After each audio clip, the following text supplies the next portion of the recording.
Exam study YouTube channel में आप सभी लोगों का स्वागत है दोस्तों। तो इस वीडियो में आप लोग शुरू से अंत तक बने रहें। ये जो वीडियो है दोस्तों special GK GS Bihar DElEd entrance exam 2024 के लिए बनाया जा रहा है। जो आप लोग जान रहे हैं कि एग्जाम डेट अनाउंस हो चुका है। एग्जाम डेट जो आपको दोस्तों है वो 30 मार्च 2024 को अनाउंस किया गया है, जो बहुत ही नज़दीक समय है दोस्तों। तो इसमें अधिक से अधिक प्रश्नों को जब तक सॉल्व नहीं करेंगे तब तक आपका कॉन्सेप्ट क्लियर नहीं होगा दोस्तों। अगर आप गवर्नमेंट कॉलेज चाहते हैं तो मेरे यूट्यूब चैनल से जुड़ जाइए और इस पर महत्वपूर्ण प्रश्नों का सीरीज चलाया गया है दोस्तों, जो आपके एग्जाम के लिए काफ़ी महत्वपूर्ण साबित होने वाला है। अगर आप पूरा वीडियो देखते हैं तो प्रश्न यहीं से आएंगे दोस्तों। इसमें प्रीवियस ईयर के बेस पर ही प्रश्न को बनाए गए हैं। जिस तरह से प्रीवियस ईयर में आपको प्रश्न पूछे गए थे उसी बेस पर सारे प्रश्नों को तैयार किया गया है दोस्तों। ये जो वीडियो है दोस्तों साइंस के प्रश्न रहने वाले हैं। तो चलिए आप लोग वीडियो में शुरू से अंत तक आप बने रहिए। आइए हम वीडियो को शुरुआत करते हैं बिना देरी किए हुए दोस्तों। आप लोग देखिए स्क्रीन पर प्रश्न है। पहला जो प्रश्न है दोस्तों, इसका आप लोग आंसर कमेंट बॉक्स में भी आप लोग दीजिएगा अगर आप लोग को इस प्रश्न का उत्तर मालूम हो तो चलिए प्रश्न की शुरुआत करते हैं। निम्नलिखित में से कौन मानव का उद्भव स्थान है? आप लोग बताइए, निम्नलिखित में कौन मानव का उद्भव स्थान है? 4 ऑप्शन है, आप इसमें से एक राइट आंसर है दोस्तों। इसका राइट जवाब आप लोग दीजिए कि इसका राइट आंसर क्या होगा। कमेंट बॉक्स में आप लोग देते रहिए और ऑप्शन और क्वेश्चन के साथ उसका ऑप्शन नंबर आप लिख दीजिए, या उत्तर डायरेक्ट आंसर लिखना है तो आंसर भी आप लिख सकते हैं। चलिए मैं इसका राइट आंसर बता दूं दोस्तों। इसका राइट आंसर हो जाएगा अफ्रीका। अफ्रीका जो देश है दोस्तों, यह महाद्वीप जो है, इसमें 2 मिलियन से 6 मिलियन जो वर्ष पुराने हैं मानव के जीवाश्म में पाए गए हैं। 2 से 4 मिलियन या 6 मिलियन पुराने मानव के क्या पाए गए हैं दोस्तों?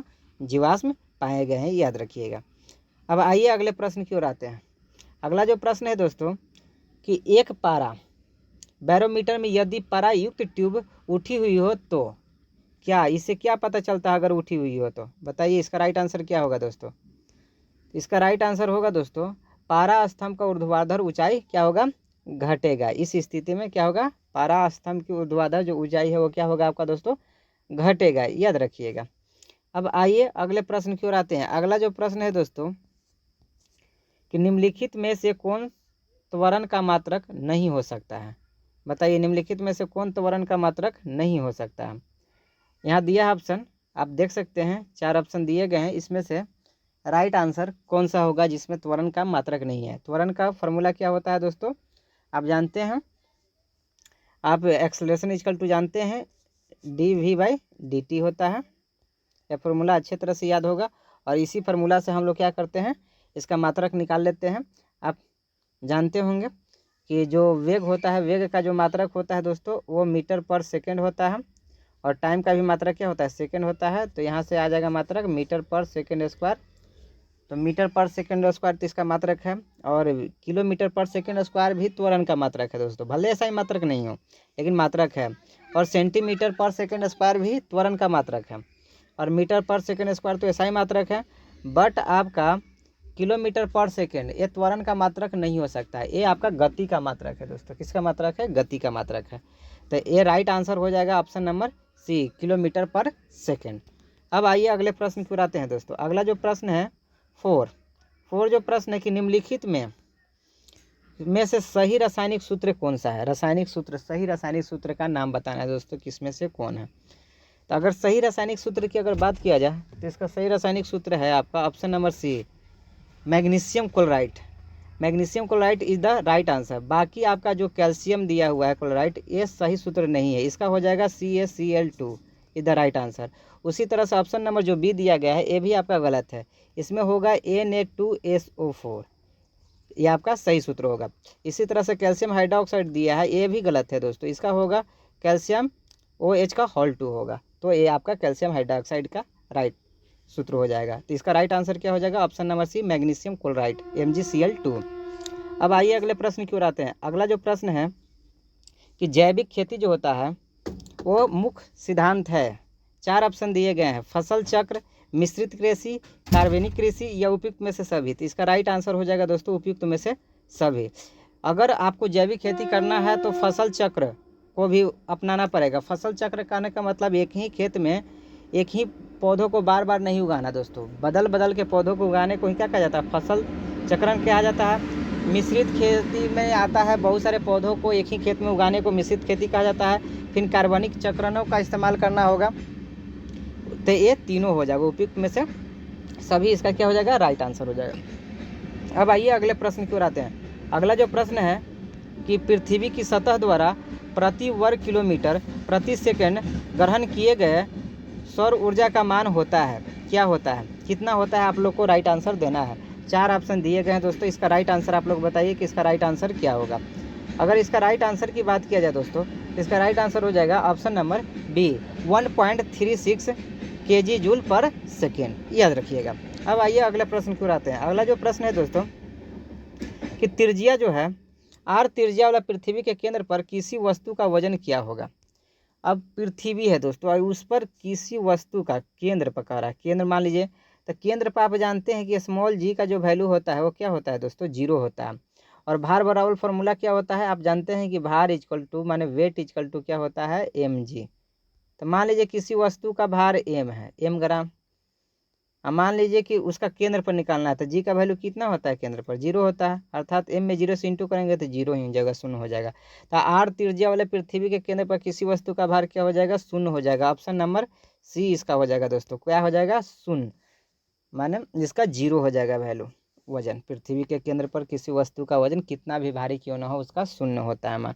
आइए अगले प्रश्न की ओर आते हैं। अगला जो प्रश्न है दोस्तों कि इनमें से कौन सबसे अधिक सक्रिय धातु है। तो अगर सक्रिय धातु की बात किया जाए तो इसमें सबसे सक्रिय आपका धातु हो जाएगा दोस्तों रुबिडियम, क्या हो जाएगा, रुबिडियम।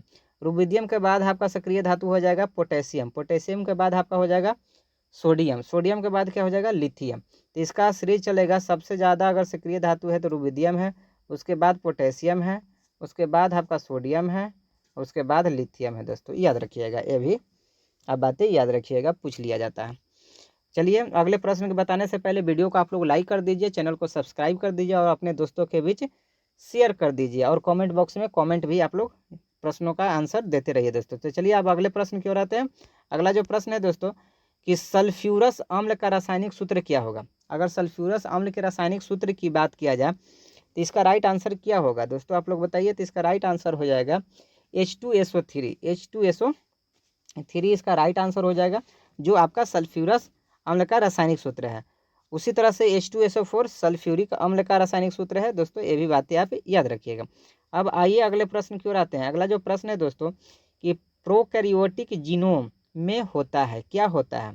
तो प्रोकैरियोटिक जीनोम जो होता है दोस्तों, उसमें अगर बात किया जाए तो उसमें डीएनए नहीं होता है, क्या होता है, डीएनए नहीं होता है, माने हिस्टोन के बिना डीएनए होता है, याद रखिएगा। हिस्टोन के बिना जो डीएनए होता है उसी को प्रोकैरियोटिक क्या कहा जाता है दोस्तों, जीनोम कहा जाता है।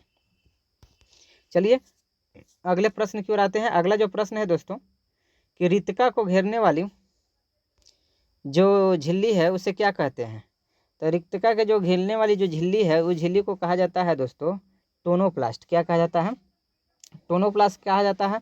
और रिक्ता जो सिर्फ है वो आपको पौधे की कोशिकाओं में पाई जाती है, जो पौधा होता है उसका कोशिका में ही सिर्फ रिक्तिका झिल्ली पाई जाती है, याद रखिएगा। चलिए अगले प्रश्न की ओर आते हैं दोस्तों। अगला जो प्रश्न है कि 1 मीटर के स्केल पर, 1 मीटर का स्केल है जिसमें 0 से आपका 2a के बीच 20 भाग है, तो इसका अल्पतमांक बताना है। तो देखिए इसका निकालना सबसे इजी है दोस्तों। जैसे 2a है, मैक्सिमम कितना है, 2a में से 0 घटा ली, जितना आएगा उतना क्या करेंगे, 20 से डिवाइड कर देंगे। तो 2a में आपको 20 से डिवाइड करेंगे तो कितना हो जाएगा दोस्तों, आप लोग जान रहे हैं 0.1a, कितना हो जाएगा 0.1a, इधर राइट आंसर, याद रखिएगा। अब चलिए अगले प्रश्न की ओर आते हैं। अगला जो प्रश्न है दोस्तों कि स्पेक्ट्रम प्राप्त करने के लिए किसका उपयोग होता है। तो स्पेक्ट्रम जो है दोस्तों जो प्राप्त करने के लिए जो उपयोग किया जाता है, ये तो बहुत इजी प्रश्न है, आप लोग इसका जवाब भी दे सकते हैं। तो इसका कमेंट बॉक्स में आप लोग जवाब दीजिए कि इसका राइट आंसर क्या होगा, कि स्पेक्ट्रम किससे हम प्राप्त करते हैं। तो स्पेक्ट्रम जो प्राप्त किया जाता है दोस्तों वो प्रिज्म से प्राप्त किया जाता है। जब सूर्य की प्रकाश की श्वेत प्रकाश की किरणें जब प्रिज्म से होकर गुजरती है तो वह 7 अलग अलग रंगों में विभक्त हो जाती है। 7 अलग अलग जो रंग में विभक्त होती है वो तरंग दैर्घ्य के कारण होता है। अलग अलग तरंग दैर्घ्य होने के कारण ये आप 7 रंगों में विभक्त हो जाते हैं, याद रखिएगा।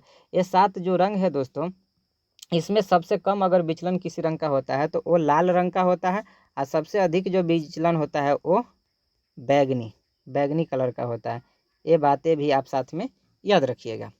अब आइए अगले प्रश्न की ओर आते हैं। अगला जो प्रश्न है दोस्तों कि चिपको जो आंदोलन है उसका मुख्य उद्देश्य क्या है। चिपको आंदोलन का मुख्य उद्देश्य क्या है। वृक्षों को बचाना, वनों की कटाई, सिंचाई या साक्षरता।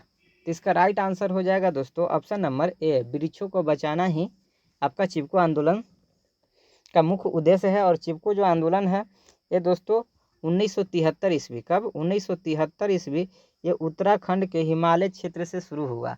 और इसके जो नेता थे उनका नाम है सुंदरलाल बहुगुणा। ये भी बातें आप याद रखिएगा। अब आइए अगले प्रश्न की ओर आते हैं। अगला जो प्रश्न है दोस्तों कि वर्गीकरण के अधिक वैज्ञानिक आधार का प्रयास करने वाला पहला व्यक्ति कौन था। तो अगर इनका सही राइट आंसर की बात किया जाए दोस्तों तो इसका राइट आंसर आप लोग का हो जाएगा ऑप्शन नंबर सी, अरस्तु। अरस्तु जी ही ने वैज्ञानिक आधार पर वर्गीकरण को विभाजित किया था दोस्तों। ये बातें आप याद रखिएगा। अगर लिनियस जी की बात किया जाए तो लिनियस जी को वर्गीकरण का पिता कहा जाता है, लेकिन लिनियस ने सर्वप्रथम बाइनोमियल नामांकन पद्धति का इस्तेमाल कर सजीवों का वर्गीकरण किया था, लेकिन इन्होंने वैज्ञानिक आधार पर अरस्तु जी ने वर्गीकरण किया था। ये बातें आप याद रखिएगा। अब बात करते हैं विटेकर की, तो विटेकर ने सर्वप्रथम वर्गीकरण का 5 किंगडम सिस्टम का खोज किया था 1969 में। ये भी बातें आप याद रखिएगा साथ में। और याद रखिएगा जो अरस्तु है इनको सजीव विज्ञान का पिता भी कहा जाता है, याद रखिएगा। अब आइए अगले प्रश्न की ओर आते हैं दोस्तों। अगला जो प्रश्न है कि कोशिका का आयतन बढ़ जाता है यदि बाह्य विलयन हो, कैसा हो, हाइपोटोनिक या हाइपरटोनिक या हाइपोटोनिक या आइसोटोनिक या कोशिका द्रव से गढ़ा। तो इसका राइट आंसर हो जाएगा दोस्तों हाइपोटोनिक। क्या हो जाएगा, hypotonic. Right answer option number B, क्योंकि जब किसी कोशिका का बाह्य विलयन का सांद्रण कोशिका के सांद्रण से अधिक हो जाता है तो पदार्थ का गमन कोशिका की ओर होता है और कोशिका का आयतन बढ़ने लगता है, और इसी स्थिति को क्या कहा जाता है दोस्तों, हाइपोटोनिक कहा जाता है। ये बातें आप याद रखिएगा। अब आइए अगले प्रश्न की ओर आते हैं। अगला जो प्रश्न है दोस्तों कि पृथ्वी के वायुमंडल में ऑक्सीजन गैस की मात्रा कितनी है। पृथ्वी का जो वायुमंडल है उसमें ऑक्सीजन की मात्रा कितनी है। तो ऑक्सीजन की मात्रा की बात किया जाए तो ये तो सबसे इजी प्रश्न है, ये आप लोग तो जवाब दे ही सकते हैं। इसका कमेंट बॉक्स में आप लोग जवाब दीजिएगा। 17 नंबर जो प्रश्न है इसका हम जवाब नहीं दे रहे हैं, आप लोग कमेंट बॉक्स में इसका जवाब दीजिएगा।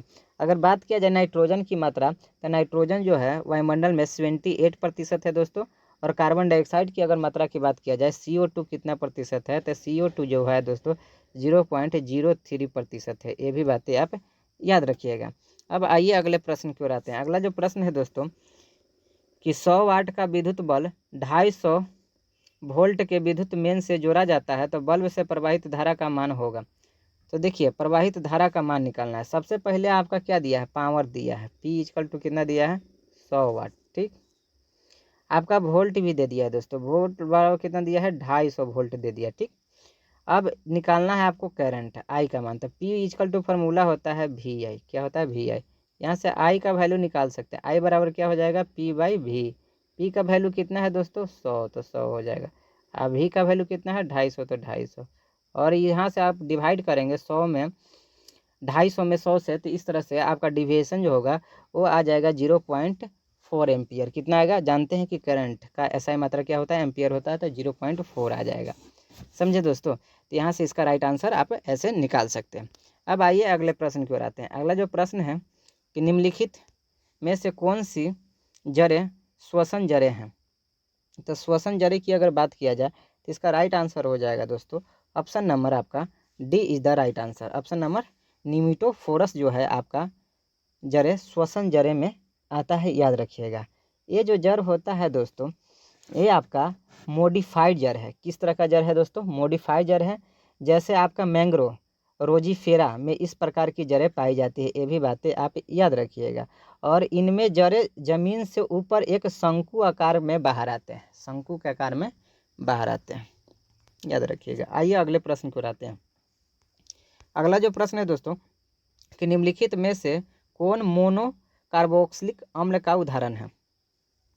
तो अगर मोनो कार्बोक्सिलिक अम्ल की बात किया जाए तो देखिए दोस्तों जो फॉर्मिक अम्ल हैं और एसिटिक अम्ल हैं ये तो दोनों हो जाएगा आपका कार्बोक्सिलिक अम्ल में आ जाएगा, क्योंकि कार्बोक्सिलिक जो अम्ल होते हैं COOH का अगर एक मूलक अगर जुड़ा हुआ है तो उसी को मोनो कार्बोक्सिलिक अम्ल कहा जाता है। ये बातें याद रखिएगा। जबकि ऑक्जेलिक अम्ल में COH का 2 माने 2 मूलक जुड़ा हुआ है, इसलिए ये कार्बोक्सिलिक मोनो कार्बोक्सिलिक अम्ल में नहीं आएगा। तो आपका फॉर्मिक अम्ल और एसेटिक अम्ल ये दोनों आ जाएगा, इसलिए राइट आंसर हो जाएगा ऑप्शन नंबर डी।